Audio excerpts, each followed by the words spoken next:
Adeline Dieudonné est comédienne. Estelle Sarabul travaillait dans une institution culturelle. Hector Matisse, lui, marche, des slams plein la tête. Les sirènes se sont mises à s'égosiller, le silence crevé, éventré comme une toile. Il y avait des hurlements perçants déchirés dans les cordes, avant même de sortir, avant même d'être au monde. À 25 ans, Hector Matisse écrit comme il parle. Son roman commence un soir de chaos dans Paris. Effrayé par le grondement de la ville, son personnage décide de fuir. Un récit nerveux, écrit d'un seul jet. Ce qui m'intéresse, c'est la musicalité de la langue et le fait que, en tout cas, moi, la manière dont j'essaie de construire les romans, c'est de les construire comme des partitions et de faire en sorte qu'il y ait un certain nombre de thèmes qui reviennent en permanence, comme dans le jazz, et qu'à l'intérieur, il y ait énormément d'improvisation, mais qui soit une improvisation bien sûr maîtrisée. La forêt, c'est le décor inquiétant de l'histoire que raconte une petite fille de 10 ans. Adeline Dieudonné a choisi de décrire l'enfer d'une vie familiale apparemment banale.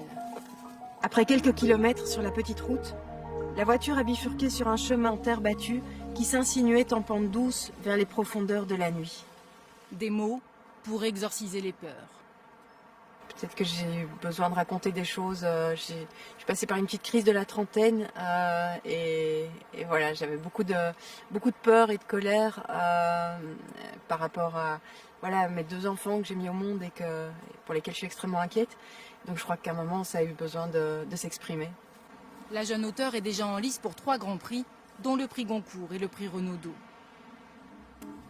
Pour Estelle Sarabul, tout est parti de l'envie de transmettre une histoire familiale, celle de ses origines antillaises.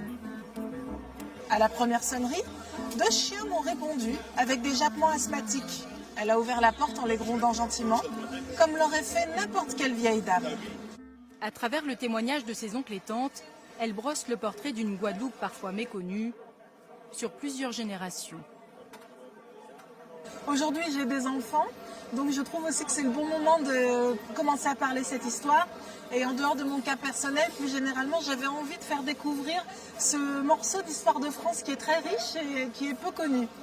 3 premiers romans d'auteurs qui ont en commun d'avoir ressenti à un moment de leur vie l'urgence de l'écriture, comme une évidence. Une écriture différente, poétique, et qui n'est que le début d'une longue histoire.